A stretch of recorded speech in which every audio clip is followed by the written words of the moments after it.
And we are back, House Party 5v5's Premier League. Welcome, everybody. The Dream Killers on the red side. Meanwhile, Northern Hospitality on the blue side. I'm your host, Anson. Thank you all for joining us for this game. On the commentator's desk, joining me, good friend Deck. Hey, guys. And also Mr. Stein. How's it going? So we got the bands already out. Narthresh Gragas for Northern Hospitality, and Azir, Vladimir, Ezreal coming out for Dream Killers, and already Nakathos not wasting any time grabbing up the Morgana for his team. Morgana been seeing quite a bit of play here today. It is highly contested. I mean, it's a strong pick. It has very good team fighting potential, and just you can't even put a value on the Black Shield. It's so good for not just defending your AD carry, but if your AD carry doesn't get fed, if your top laner gets fed, if your mid laner gets fed, you can use it on them and save them just fine. Especially in this kind of rise of the 3 carry meta. A lot of top laners have been building more damage oriented of late, and especially with the most recent AP changes, that Black Shield increases in value a lot more in this most recent patch. Oh, definitely. And seeing the Ezreal bans, I'm laughing because, you know, we haven't seen Ezreal bans in a long time. And seeing it banned because of a smite item. Is this season 2? Are we back to the trifecta of 80 carries? But despite the fact that I think all the trifecta except Graves have since moved to the mid lane recently in popularity. Yeah. I mean, we got Corki mid, right? Ezreal mid. Alistar bottom. I feel like Robin Williams just busting out of the closet with the full beard on going, "What year is it?" That is pretty much exactly how this is. I think we're seeing the victor. Yeah, it also helps with the smite on Alistar right now throwing back. Oh yeah, no. I would love to see the return of Alistar jungle, but I don't think it's going to happen anytime soon. I mean, I think it's just one buff away on the purple smite from it being somewhat viable. Oh yeah. Oh, I would be utterly terrified of it. I had a friend of mine who mained it back whenever it was popular, and it was dumb. It was sick. You just boots mobility, run up behind him. What are they going to do? You're a cow. You punch him into the team. Level 3 turret dives he was able to do. Oh yeah. Like, you can't stop him. You can't stop the cow. Very difficult to stop that much crowd control coming out of the jungle, and I would imagine that Riot don't want that much crowd control to be a viable jungle solution to your jungle needs. But you know, stranger things have happened. Like we are seeing a lot of things in this meta circle back around toward Season 2 and even in some cases Season 1 strategies. And we are kind of seeing, like, it's kind of interesting because we're seeing Jinx again. I've seen a lot of Jinx play coming back a little bit more. She did kind of fall off for a little bit after her very unusual attack speed changes on her Q. I mean, it seemed to work because it did kind of nerf her, but I very much like that pick into Sivir because you can respond by saying, okay, you're going to clear my wave, I'll just clear it just as fast. You're going to push me into the tower? That's okay. I can clear the minions really fast, so I'm not scared of that. And if I get to the tower, I'm better at killing the tower. Well, on the one hand, Jinx has the wave clear that can keep up with Sivir, but at the same time, there are a lot of very telegraphed Jinx abilities. Every single one of her abilities can be spell shielded by Google, or whoever ends up picking the Sivir, taking the Sivir. It's another kind of the battle of speed. Sivir gives you the upfront speed in a team fight versus Jinx, who's looking for that reset to get the speed at the end of the fight. I think, again, going back to the 3 carry meta, Jinx kind of thrives in that because fights are happening a lot faster. You don't have beefy frontliners kind of dealing with things. You have more damage threats, so all it takes is one kill for Jinx to really get going in those team fights again. And you have the good initiative. And this is my hype game right now because I would just like to point out Northern Hospitality whipped out the Yasuo Malphite where combo. I was going. The Yasuo Malphite where Malphite is jungling. Post 6, he's just going to dive into lane and instantly kill you. And I think it's really interesting going against the Nocturne, because Nocturne is another jungler who wants to farm to 6. I think his clear is a little bit faster, but I'm wondering if he's going to go Devourer and using that kind of lack of an early lack of an early potential out of the Malphite to kind of get rolling and farm through his weakness in the early game as well. I think it's going to come down a lot to seeing whether or not Malphite can have some early presence. Because, yeah, Malphite wants to farm until 6, but he can actually gank. He has no CC, but he is really tanky. He can put out a decent amount of damage himself. So, if he can actually put some pressure on, it might force Mike to pick something else. And, oh, look at Strathagos. He brought the Smite mid lane on Lux. That'll be extremely interesting. Lux is not a champion who needs any help with wave clear, and I don't really... she does get that extra damage on her auto attacks with her passive, and I wonder how well the Sheen is going to come out from there. That's going to be a really interesting mid lane against Malkuthos. I would be so scared right now because, yeah, okay, you have the wind wall to block things, but if Strathagos ever gets any of the spell casts... Oh, she and changes to a barrier at the last possible second. I got trolled. Okay, fine. Don't let me have my fun. That just, the theory crafting part of you was coming out, Deck. I know! I was so excited. I was like, it could totally work. It might happen, but never mind. I guess if you want to whip it out, you don't whip it out against Yasuo. You know, Malphite, gonna have to be careful. Mr. Dark, Mike has a good counter jungle opportunity here because he is going to have the upper hand when it comes to clear speed, when it comes to sustain, that Dark is not going to be able to on Malphite. So I expect some early jungle pressure coming in from the Dreamkillers. And, like, if you look at Dreamkiller's top lane, we don't see Jarvan top lanes all that often, but when we do see them, they're really terrifying. He does a whole lot of damage. He gets a lot of, like, innate tankiness as well. So if you're not careful, he'll kill you, and you won't even know how you died. Yeah, and just looking at how these teamfights are going to play out, Morgana doesn't really... if you can't Black Shield abilities, she doesn't offer too much peel, especially with only kind of the single target CC and the binding. I don't know how well she'll deal with the two divers and the Jarvan and the Nocturne, who are going to kind of near instantly gap close on top of the Jinx. And it'll be really interesting to see which of the two carries that the Dreamkillers kind of focus on dream killing. You know, I almost wish that Google, instead of picking the Sivir, I do like the Sivir with their team comp. They had this really nice, like, hard engaged team that benefits from the Sivir role, but I almost wish he played Kalista. It's probably because Kalista just got nerfed a little bit. So, but just imagine, like, this ridiculous engaged, like, dive, knock up team comp with a Kalista ult thrown in there with the Alistar. I mean, you just have a hard on for wombo combos, don't you, Deck? I do have a hard on for wombo combos, thank you. Who does? But Wombo I mean, combos are just... I mean, the Wombo very first League YouTube video I watched was the Wombo combo with the Ashe Ezreal teleport ults going down the... Oh. So wonderful, though. Wow, Wombo combo. Who doesn't like to see a good Wombo combo get pulled off? Well, hopefully we'll get to see a few pulled off this game. Guys, Caster's going to take a short break as we head into the loading screen. We're about 20 seconds away from there. We will be back as soon as we hit the rift. Stick around.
House Party 5v5 Premier League.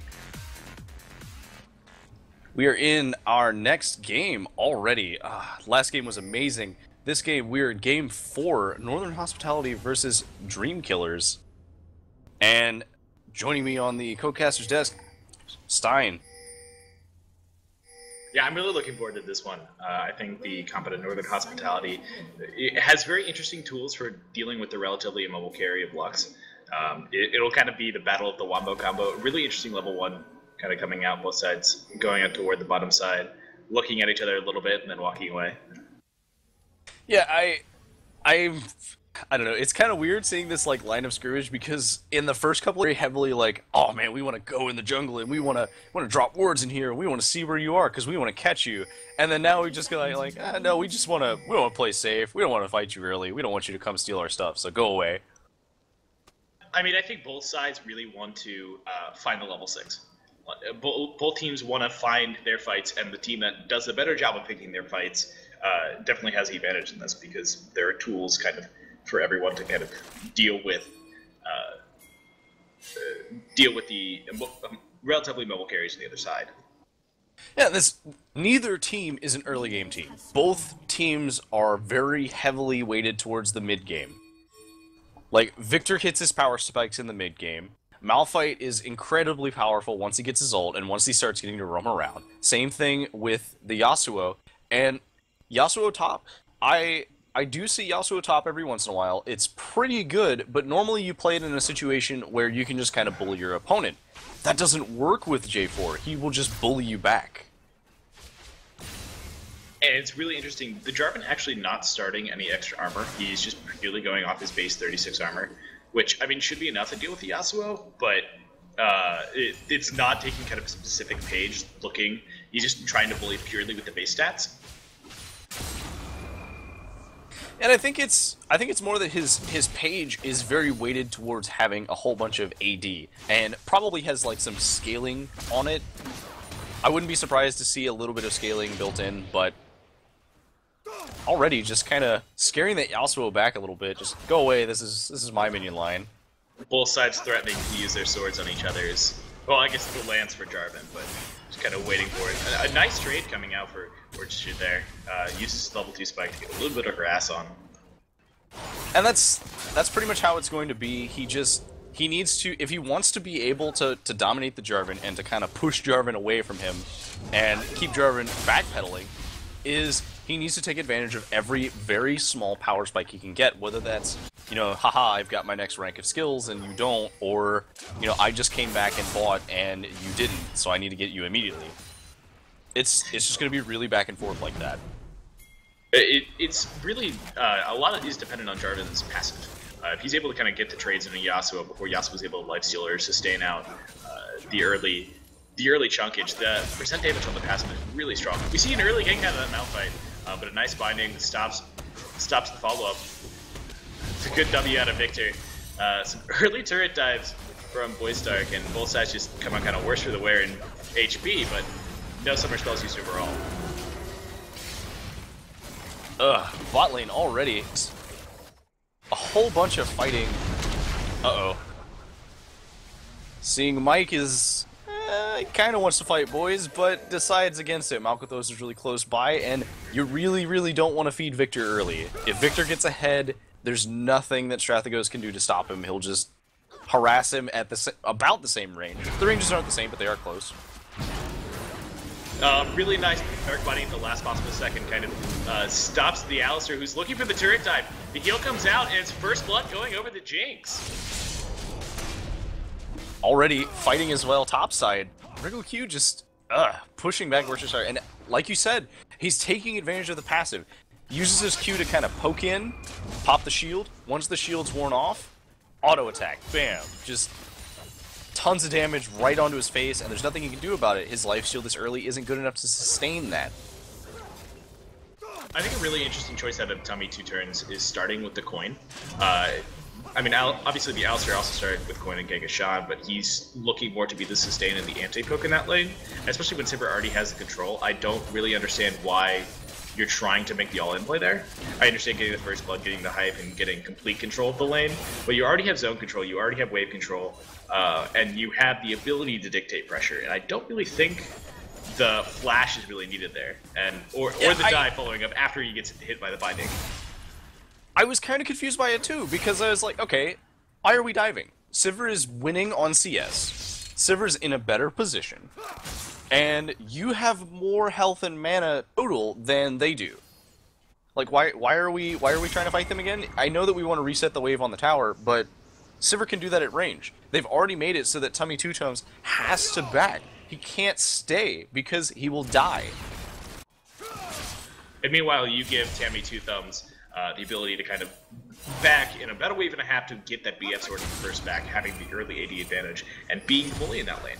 And Jinx is going to outscale the Sivir. Jinx is going to have the ability to kill anything much better than Sivir kills tanks. And it's going to be a very difficult play off that single decision to try to go all in on that flash at level 3. Worcestershire doing some fancy step and dancing away. And he is safe. Yeah, that's the gank pressure of Nocturne 3-6 against a mobile carry. It's the gank pressure of a Nocturne versus Yasuo. He has to rely on Critical Q to set that up with the combo, which I believe either he had just used or the mana was down. So kind of questionable decision to go all in there. Also, the early gank from Boystark being felt in that mid lane, as the Victor has taken the 10 CS lead over the Lux. Yeah, and like, okay, we were talking about in Champs, like, oh, you know, you're not going to see a whole bunch from Malphite early because he doesn't really want to do anything with early 6. And we saw the opposite. Oh, Worcestershire. Oh, never mind. He Crisis goes in averted. and he walks out. Crisis averted. It's Jarvan. He didn't even have to flash. He might get knocked up again, though. You know, I think if Worcestershire had his flash there and had kind of a bigger wave, he might be looking to dive Jarvan on this. Though Jarvan does have the Cataclysm, Yasuo was able to get out of it very easily, but the damage combined with the tower damage is probably enough to dissuade him from that dive. It's probably really risky for him right now because he did use his flash last time. So if he gets caught and there aren't any minions in a good enough position for him to get out of the wall, he just dies. Now, he will kill Jarvan, because that is assured he will kill Jarvan in that situation. But he also will probably die. But I think that's in favor of Yasuo. That's true, yeah. Kind of the scaling threat in that lane, and you also get the control more in that instance. But he forces Jarvan back on the tower anyway. Jarvan's scared of that dive threat, and ends up controlling the wave and having an early CS lead. And he does see that, you know, his jungler just hit 6. Boystark is probably pretty close to 6, he would guess, so That was an interesting Jinx ult. You know, okay. Alright, Tammy. We have all fat-fingered a spell in our day. There's nothing wrong with it. Just the stream saw it, and he will definitely be hearing about that from his teammates. Anyway. So Wriggle is probably scared because Malphite's probably close to 6, and hey, Yasuo's ult's got a pretty short cooldown. If Malphite decides he wants to flash ult you, and you don't have time to react, you're probably dead. I mean, it does have the 80-second cooldown at rank 1, which is nothing to kind of sneeze at. He would have been safe under the turret dive, but I think just any damage or any extra tankiness is enough to kind of threaten him off that dive. I don't even think you need a level 6 Malphite there. Just level 5 to be able to tank the turret and let the Yasuo do the damage is enough.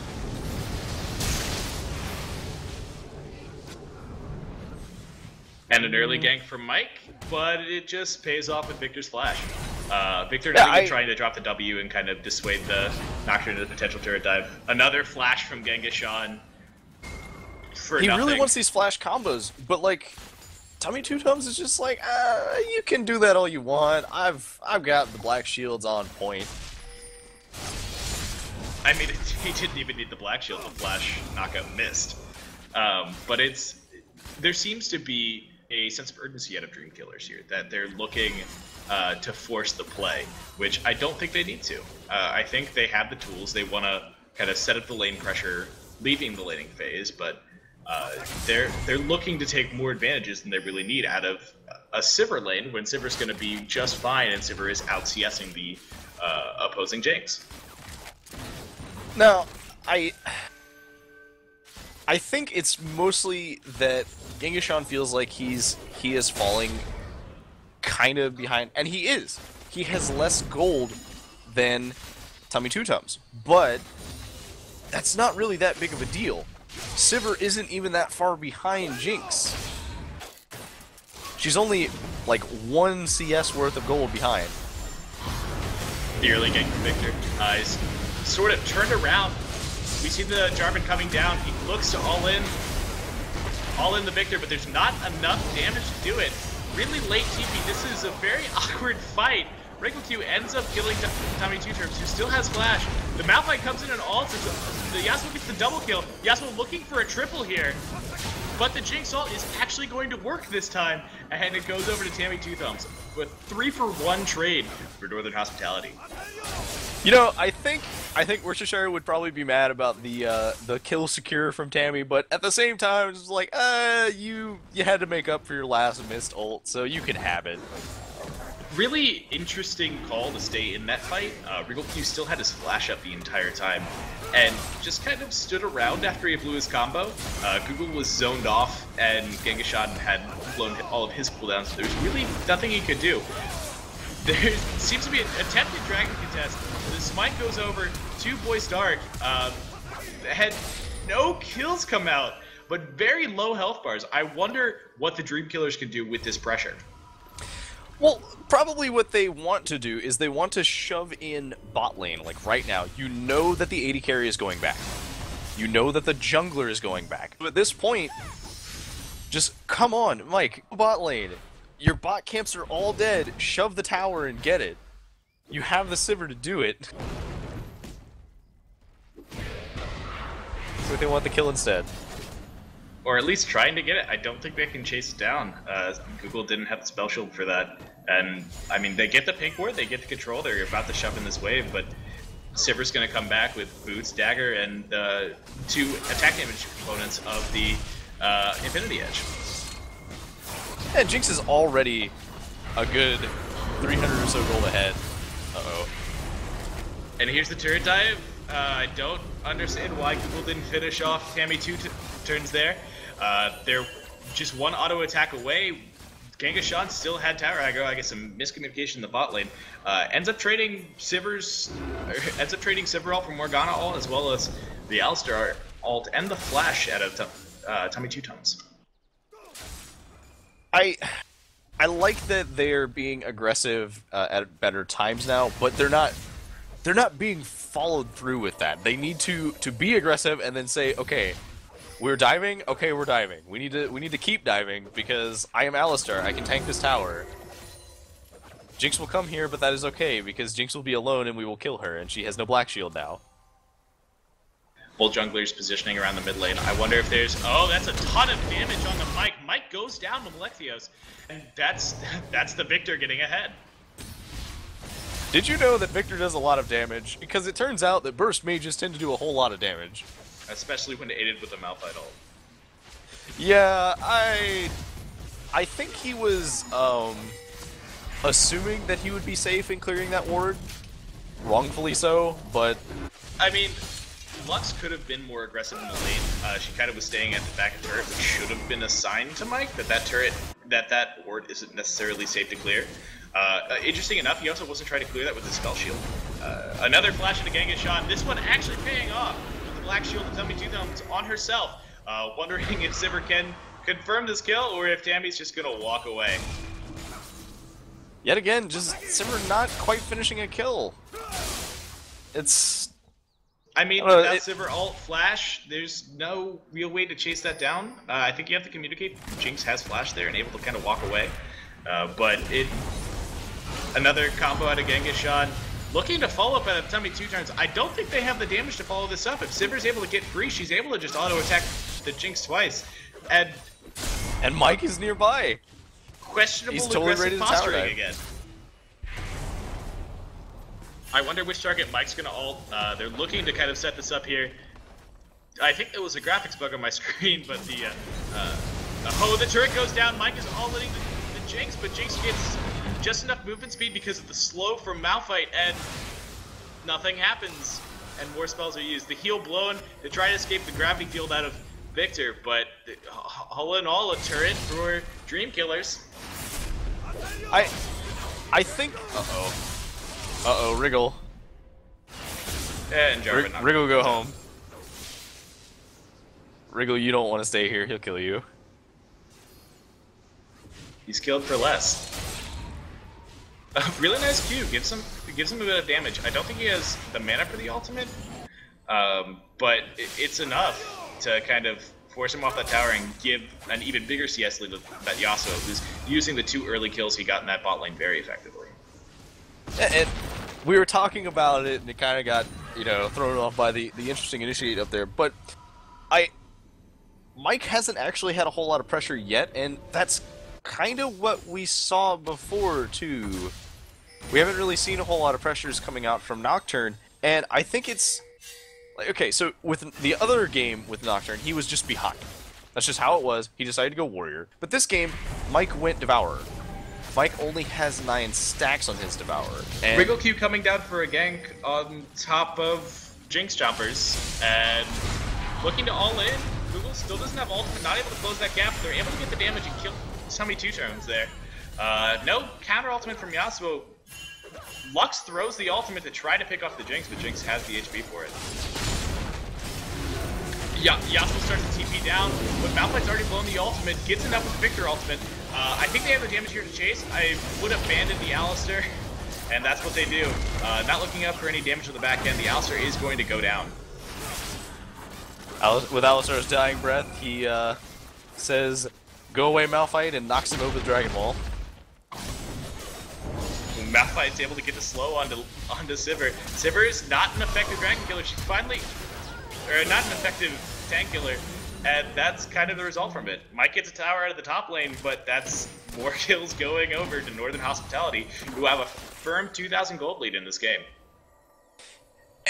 At this point, the tower top lane seems like it was an afterthought. It's like, oh, well, we've already lost all of this. I guess we should probably get this tower down. And with that, I mean, with all the ultimates being blown at Northern Hospitality and the TP, I think that turret is free anyway, and I don't think Google needs to be there. I think he would be able to walk into that very quickly and very easily. But that's the second dragon over Northern Hospitality. They have very good control in this map. They are down 2 turrets, but pretty much anytime they want to group with that Jinx, they can start wrecking turrets pretty effectively. The Yasuo, as we've seen, is able to split push against the Jarvan, able to do it safely, able to kind of bully him out of that lane. And I don't really know what tools Dream Killers have to get back in this game. Maybe they get a pick with the Nocturne. Maybe Jarvan's all-ins the Victor for half his HP, and then Victor returns the damage. But I don't see an easy way for Dream Killers to kind of force a fight against the damage threats who are just ahead. Like, there is no easy return here. But Dream Killers does have the tower lead. All they need to do is keep the towers pushing on the other sides and group down mid. Because if the towers are pushing down, then yes, Yasuo could split push. But then Yasuo is trading 1 for 1. He's trading actually a top tower for a mid tower, and at this point, the mid tower is way more valuable for Dream Killers than the top tower is for Northern Hospitality. But then you still have the issue of Mike, who's trying to farm up on that Devourer. If you're grouping up and trying to force fights, trying to force objectives while you have that tower lead, then he's not getting stacks on the Devourer, and the Devourer is not going to actually peak until 30 plus minutes. Well, it's already looking like that, though, because he's only at 15 stacks. He's not gotten a dragon kill. So he is kind of behind on that, and I guess if he keeps control of the crabs, then he'll be able to keep those up. If he keeps power farming, he'll be able to keep those up. But it's going to be giving up so much to get them. He'd be better off fighting, because if he fights, at least then he can get stacks from winning the fight. Oh, but a beautiful wombo combo out of Gorgeous Desire and Malphite. The fight extends on. Team has to flash away from Mike at the end of the fight, but they're looking to get the cleanup. Jinx should be able to get the dive doesn't work out. Ends up being a 4-for-1. They're looking to kill this. Now they look to kill the Victor at the end of the fight. That was a messy turret dive. It was a great start, but Malk was not in a position to get the ult to follow up, and they just lived. I was totally prepared to give my whole "this is why I love Wombo Combos" speech, and then it just fell apart. This is why I love Wombo Combos, because in that instance, if you don't do it correctly, it falls apart. You have Boy Stark, who was taking the turret that entire fight, but he has the Frozen Heart. He doesn't have any extra HP besides the Cinder Hulk. The Cinder Hulk gives I believe, 300 HP now?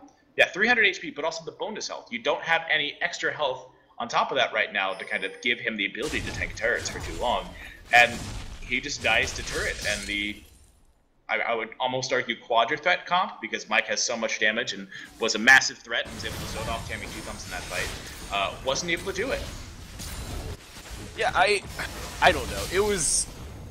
It was a situation where it looked so pretty, and it was like, oh, this is exactly what you want. But unfortunately, it was too early. It was way too early. It just kind of fell apart, and they paid for it. They had this huge, like, almost 3K gold lead, and now they're 2,000 gold behind. And all it was one lost team fight. So I guess 1 4-hour time. I mean, yeah, I guess that's nothing that Dreamkiller's doing to get back in the game, but it's Northern Hospitality just handing that lead back over.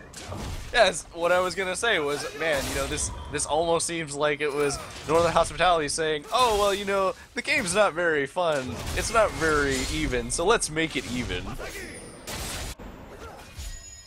And some interesting itemization choices coming out of the mid lane. Lux still going for that early Ludens versus Victor, who's going for the Rallies, which, I mean, was buffed in the recent patch for single target spells. I believe it procs 40%, and for multi-trigger spells, which I think would only be the ultimate for Victor, it's a 20% slow. Slows were also changed in this most recent patch, where the strongest one kind of takes over, which I think only has to really compete with the Malphite and or red buff. But it'll be really interesting. Wow, Yasuo goes to all-in Mike. They're diving on. They're doing a ton of damage, but there's the return damage out of Wriggle Q. Yasuo cannot escape this windwall, but there's no one to kind of back him up, and he goes down. It's a double kill over to Victor, and the lead giveth, the lead taketh away. Yeah, I don't know. I think that they may have gotten a little bit cocky. They may have realized, we're ahead now. We can play a little bit riskier, and that exact cockiness is what got Northern Hospitality. Goodbye, boys. Apparently, he still lives, able to unstoppable force out of there with protection of the wind wall, sealing off the damage from Lux and the Silver coming off from the side. But just, I don't know, questionable play from Mike. There was no kind of ward control over there. You have no pressure in a lane forcing somebody over, and they're able to. You have Northern Hospitality able to collapse earlier. Now, Dreamkillers still do have the gold lead, but they have the gold lead while they're up in 3 towers, and Jinx is able to take towers very quickly and very effectively. Those towers can fall down very quickly, and you have that gold lead immediately flipping over. Yeah, and the thing is, like, Mike was doing that because he has not gotten a dragon yet, so he does not have that advantage for getting the Devourer sated. So he's trying to get as many crabs as he can, but because he is trying to get them, he's putting himself at risk for 2 more stacks. Now, if they can get the dragon, then he'll be in a good spot. Only need 2 more camps and he'll be fully stacked. But I don't see them doing this. This is really dangerous. Well, it's less dangerous because the Malphite ult was burned at the end of that. So you don't have the Wombo combo threat out of the Yasuo Malphite, but you do have the completed Rallies out of Victor, who has a ton of damage right now. He's 5-1-4, the highest gold in the game, and it's... I mean, if they're able to close the gap onto Victor and kill him, which shouldn't be too difficult, if Jarvan's able to be there ahead of the fight and dive alongside of the Victor, or dive alongside of the Nocturne, then you're fine. But if that doesn't happen, then you're looking for a pick with Lux. Otherwise, this Dragon's going to go over to Northern Hospitality. Yeah, the way it's looking right now is that currently Malkuthos is the strongest on his team. He has the most gold, and he is always being in the middle of the focus of the fights because he has really good positioning, and he just does a whole bunch of AoE damage. The strongest person on the other team is top lane right now, and has to stay top lane to keep Yasuo from pushing in the tower. I mean, but do you, if you're, well, Northern Hospitality rotates over trying to get this bot turret, but if you're Dream Killers, do you trade that top turret for the Dragon and 2 more stacks on Mike that get you closer to that Sated? He's currently sitting at 23 stacks. The Dragon would close him, I believe, does the Dragon give 3 stacks or 2 stacks? The Dragon gives 5 stack. Oh, the Dragon giving 5 stacks would put him at 28 and make him a Scuttle Crab or just 2 camps away from that Sated, which is a huge power spike that is really needed out of the Dream Killers. I mean, it will give him that, and he already has a Blade of the Ruined King, which normally you've almost got it stacked before you finish your item if you're in an ideal situation, but he hasn't been. I've gotten a contest any dragon successfully. Oh, never mind. Crisis averted. I feel like that's the theme of both supports. I mean, Genghis Khan has worked really hard to try to be the engage force, but both teams are able. Oh, the re-engage on a Wrinkle Q. They're able to 100-0 Tammy 2000 very effectively. It's one of the carries after the fight with Northern Hospitality. The re-engage is coming through. A beautiful knockup on the 2 main carries on the Yasuo. He's doing a ton of damage in this fight, but he's been left alone, and he goes down, and that's the fight over to Dream Killers. That was such a well-played fight by Dream Killers, because there was a whole bunch of, okay, we forced the engage to initiate, and, you know, if I didn't know any better, which it was obviously not intentional for that to have started that way, but I almost think that the initiate was kind of baiting them into coming in. But it seemed like a triple bait. That is Mike committing these in Devour, but it was, yeah, I'm going to bait you with Silver Ult, then you're going to bait me by running back at me with the teleport, and then we're going to re-engage because we have Jarvan. Yeah, and we were saying, like, oh, Genghis Khan is working so hard to get these initiates, but it's okay. Uh-oh. Really surprised that Lux Binding didn't hit on Mouth, but he's pretty dead to Mike. Not much he could do there. He might have been able to get a return kill, but didn't quite have the damage. I mean, I'm happy that he kind of kept up his ultimate there. I think getting a kill there is iffy at best, and you want to have that wombo pressure. You need to have all the ultimates up from Northern Hospitality to pick and choose a fight. Hopefully not under turret this time, but Dream Killers regain the lead. Regain the lead and kind of regain control of this game. They're up nearly 2,500 gold. You have a lot of gold on the 3 main carries, and you have Mike up with the Sated Devourer and the Blade of the Ruined King, so he'll be doing a ton of damage in these fights. Yeah, and what's really interesting here now is that because Mike's Devourer is now sated, he is going to be... He was already kind of a pretty good threat, but the power spike that comes from Sated Devourer, especially on a Nocturne, because he could just proc his AoE auto-attacking from his passive so much. I mean, the AoE is less important than the extra damage added to it, especially because he's looking to kind of zone out and target either the Jinx or the Victor and 100-0 them. Though the AoE does help, it's not super effective in team fights because none of Nocturne's damage, other than like his Q, is really AoE, and even that AoE isn't that large. It's less about the 100-0 though. Like, yes, you want the 100-0, like right here, you want to be able to 100-0 her.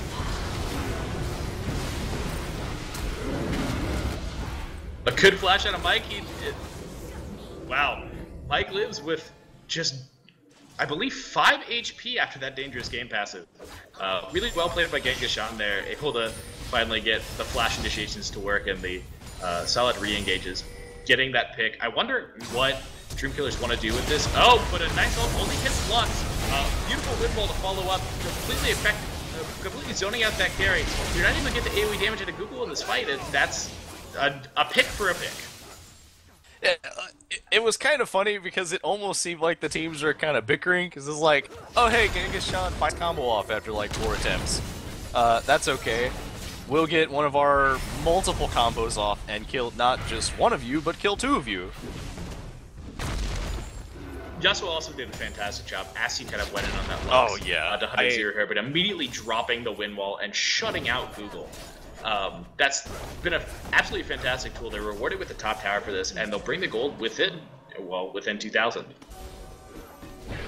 It's getting closer. It is getting dangerously close. They're starting to be able to push up.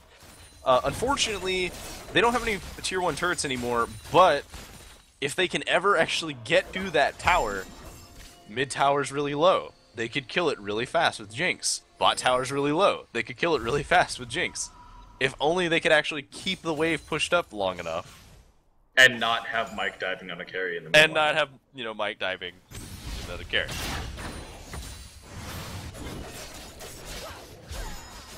But interesting enough, Mike has actually taken over and has the most gold in the game right now. He's sitting at 10,400, and I mean, he buys the Tiamat, who's looking for that AoE damage and looking to do a lot in these fights.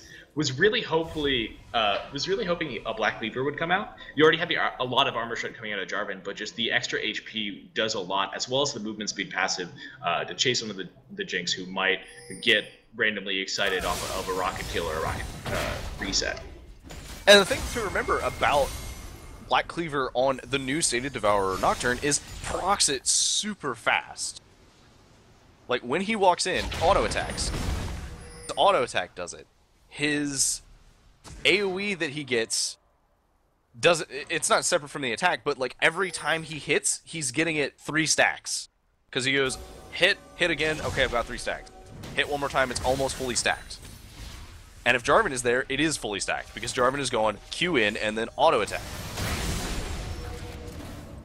And as well as the Q, which is another, I believe, 5% armor shred? Right. The Q is a whole bunch of armor shred, although it depends on whether or not he maxed it. 26% armor shred. Yeah, it's he maxed it first, because it's the strongest ability. So it's only for 3 seconds. But 26% for 3 seconds on something that doesn't have very much armor to begin with.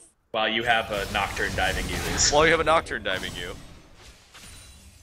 Very fast death. I'm not really sure what they're doing on the sidelines, though.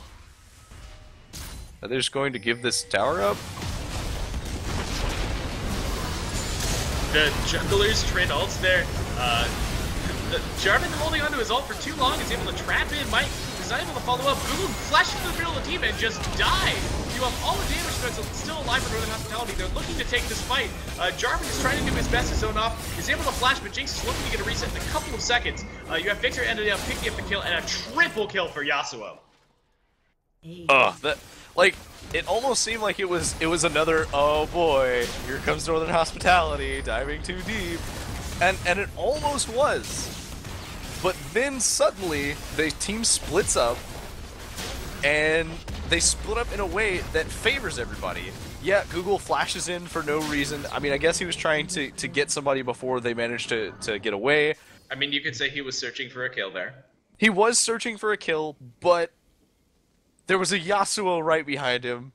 There was a low health Malphite right nearby. They didn't even get anything for that. Oh, no. They did get Morgana. Morgana did get crit killed.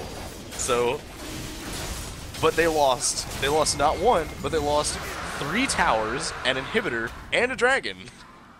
And a gold lead. And a gold lead, again. But I don't understand the re-engage out of Mike and Wriggle Q. I'm guessing they're saying we can get on the bottom of that. That's a lot of code coming out of Lux. A very nice knockup. Wombo combo of their own. They turn around. Jinx, or Simmer spell shields the ultimate. They get the fear onto Boy Stark, and they all in him. And that's a 2 for 0. Are they looking towards Baron? I would not be surprised. That was Genghis. Genghis, I'm sorry for doubting you. You have paid for your sins. That was such a beautiful pulverized combo. You got 3 people, all 3 of which were stuck inside Lux's final spark. And ult re-engaging, I'm guessing to take that bot tower, which is probably going down to the minions anyway. Kind of questionable use of the ultimate from Google, but it'll be up in probably 70 seconds. Yeah, it doesn't have a very long cooldown, and at this point, they're not really using it to engage because they're usually using it to run away.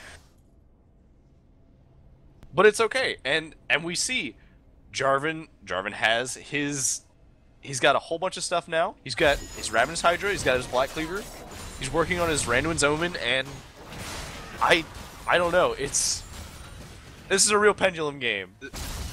All I can say is, at least it's not a stomp. Real back and forth. The kills are a little bit leaning towards Northern Hospitality, but we're seeing a whole bunch of really good plays, a lot of really good overall team fighting from the Dream Killers. So, I don't know. It's and if you entertaining. look at the top side of the jungle, a lot of very nice ward control, but Yeah, ward control look at is that. not exactly being used because they're shoving against supers. Look at that. Look at that ward control. That is amazing. There's so much vision over there. It's beautiful. There's almost too much vision, but there's no such thing as too much vision. I would argue there's too much vision because you have nothing on that bottom side. If they're forced off the top turret, I mean, you're going deep to get the inhibitor turret if you're Mike looking to split push there, but they can't move over to the clearer tier 2 down there. And I mean, obviously the vision's been set there right before Baron, right after it, but it is too much in this case. It's not doing as much for them as it would if there was another objective on the top side of the map that they could really pressure easily. Yeah, and I think they should be looking to move towards having some pressure bot lane, but I think that they want to deprive the jungle of more, which is why Mike is farming away. He's getting the buffs away, and they want to use this Baron to kind of push in mid a little bit, hopefully get a tower, kind of offset their mistake earlier, but that's not what they need to be doing with it. They don't want to be split pushing, because if they split push, then somebody's probably going to get killed by a combo. And if somebody gets killed by a combo, why this game is such a pendulum game, because both teams have all of these engage tools, and both teams are absolutely terrible at running away from each other. These last two fights have been one side engaging, using most of their combo, not able to get it, and then the other side is doing the same. That's a dead Jinx. That's a very dead Jinx. Goodbye, Jinx. Possibly too much. I mean, I think she was pretty dead, being by herself, being without flash, being without the heal. But, you know, it's getting a map advantage and getting the pressure, getting a tier 2 and probably rotating over into that mid tier 2 as well. Victor looking to get all in, but just flashes out and is able to play pretty safe. Genghis headbutts away the Malphite. Genghis playing really interesting. These last two, re-engage. A nice flash over to Yasuo falling up the Malphite. A ton of damage coming out from Mount. I don't know if there's anything else to follow up. They don't have the chase potential. They'll probably get the Alistair at the end of this fight, but if they keep chasing forward, they could very easily get poked out and re-engaged on. Oh, but Google walks into the exhausted Tammy Two Thumbs. Yasuo continues to chase. That's a double kill coming out, doing tons of damage. This is a 4v5 without the AD carry, and I believe a delayed double for Malk as well. Ends up being a 4-for-0 in a 4v5 because of all the engage tools on both sides. So, Mike blew Darkness super early to try and, like, solo kill Malkathos. I don't know what he was thinking. He just dove. It wasn't even, like, diving from the sidelines. Malkathos was relatively close to his tower. He was between two turrets, and he just decides, okay, I'm just going to ult straight down, straight through everything to get to you. And I get here. Okay, now what? I have no MR. I'm up against the strongest person on the team at the time, before the huge number of kills that came from the Yasuo. And I don't know, it was ridiculous. So much of the engage was already used. They didn't have any ults left. Wriggles came up at the end of that fight, and by then he was dead. And it was really interesting. Genghis has positioned the last two towers, and he's always headbutted away the Malphite. He wants the Malphite away from his team as much as possible, being wary of that ultimate whenever they're sieging looking to hit a tower. That being said, as soon as the headbutt combo was down, Malphite was able to walk up and get an ultimate because the team didn't back off. The Sivir doesn't have enough range to really safely siege a tower against the range of the Victor, and they just weren't patient enough. There's 2 seconds left before this dragon spawns, so it'll probably be a safe dragon for Northern Hospitality, given all of the gold and all of the damage coming out from their squad. And we see Worcestershire, he picked up that Banshee's Veil, and I personally, Yasuo player, I love Banshee's Veil. I think it is underbuilt sometimes, but it is a good response because you want to hang back until your shield's up anyway. So usually you can kind of wait. You can kind of wait for the Banshee's Veil to come back up, and then choose when you go in. And that means when you ult in, they have to use more than one thing to stop you.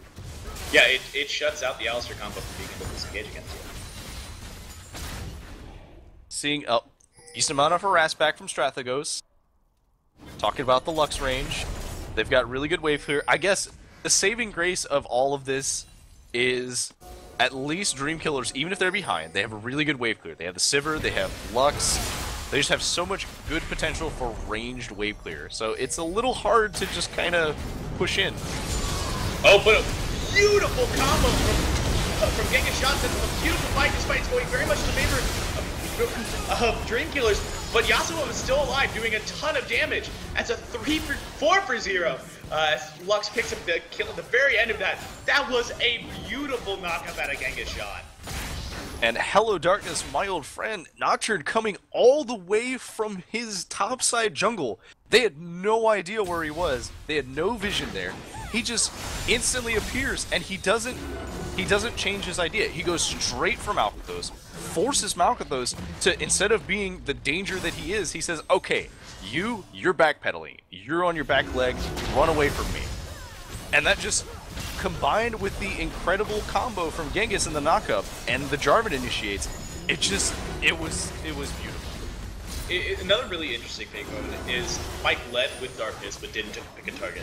It forced Northern Hospitality to kind of group up and say, this single target assassin is coming in and we're going to kill him. And they grouped up right for the Alistar to say, hey look, here's a team, I'm a one-man wombo combo. Did you know that if you all group up, I can get you? Because I can. No, I'm in gold elo. No one has learned that trick. Exactly.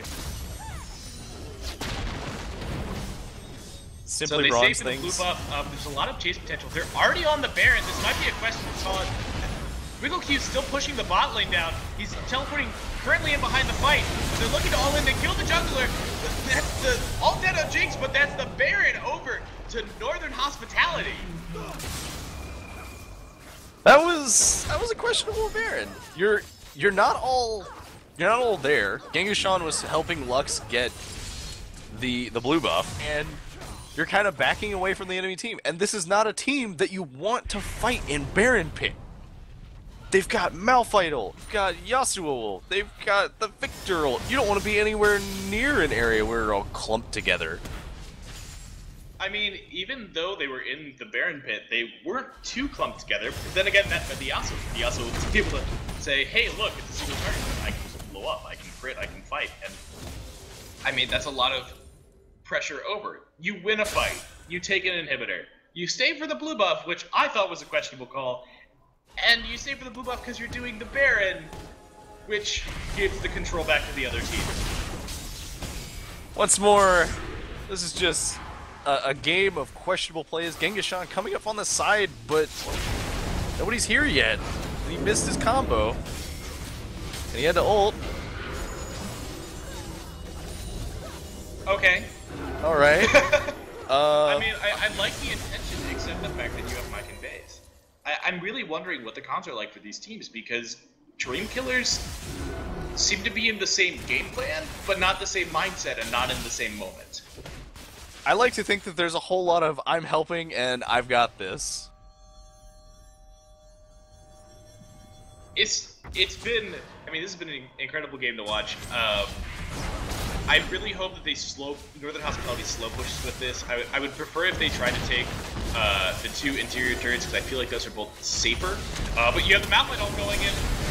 That's a lot of damage focus on the Lux. Lux is zoned out of the fight, but it's a beautiful Jarvan combo. Another nice knockup out of Genghis-Shan, and the chase is coming out of both sides, but there's a lot of help on the tank, there's a lot of help on this Jinx right now. Jinx is still desperately looking for that reset. He's not able to get it, and Google's able to finally get a flash that works for him. And it's looking like it's going to be an ace for the Dreamkillers.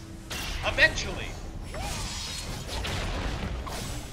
Or nope. not. Or it's a 3-for-1. But no matter what, it probably gives the Dragon over...